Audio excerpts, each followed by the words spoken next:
بسم اللہ الرحمن الرحیم۔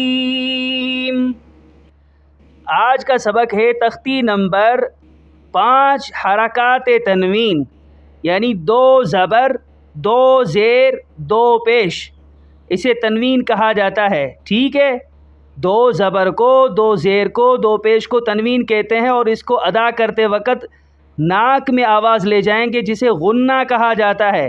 ٹھیک ہے، اور زبر والی جو تنوین ہے اس کے ساتھ اگر الف آ جائے یا آ جائے تو اس یا کو اور الف کو دونوں کو نہیں پڑھا جائے گا۔ ٹھیک ہے، شروع کرتے ہیں۔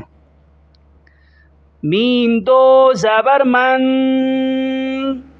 میم 2 زیر من، میم 2 پیش من، من من من۔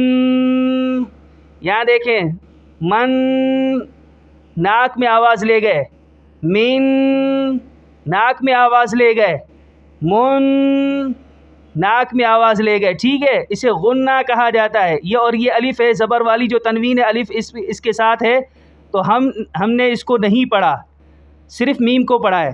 میم 2 زبر من، میم 2 زیر من، میم 2 پیش من، من من من۔ آگے دیکھیں، با 2 زبر بن، با 2 زیر بن، با 2 پیش بن، بن بن بن۔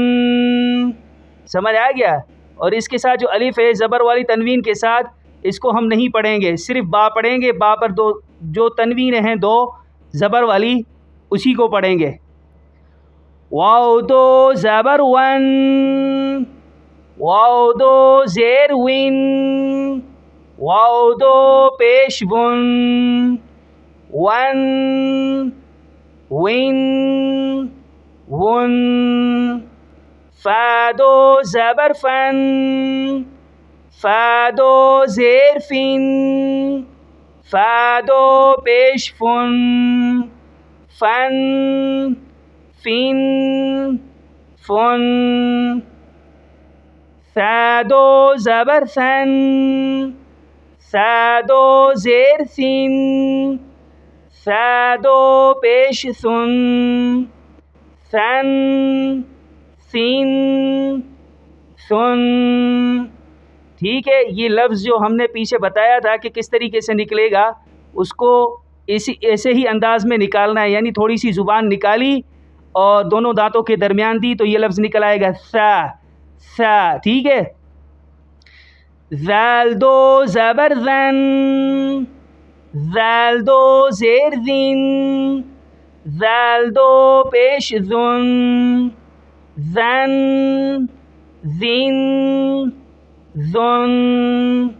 پیچھے میں نے بتایا تھا کہ یا اگر زبر والی تنوین کے ساتھ آ جائے اور الف آ جائے، زبر والی تنوین یہ ہے، ٹھیک ہے، اور اس کے ساتھ اگر الف آ جائے یا آ جائے، دونوں کو نہیں پڑھیں گے، تو یہاں پر بھی نہیں پڑھیں گے، صرف ذال کو پڑھیں گے تنوین کے ساتھ۔ ذال 2 زبر زن، ذال 2 زیر زن، ذال 2 پیش زن، زن زن زن۔ آگے دیکھیں، ضا 2 زبر زن، ضا 2 زیر زن، ضا 2 پیش زن، زن زن زن۔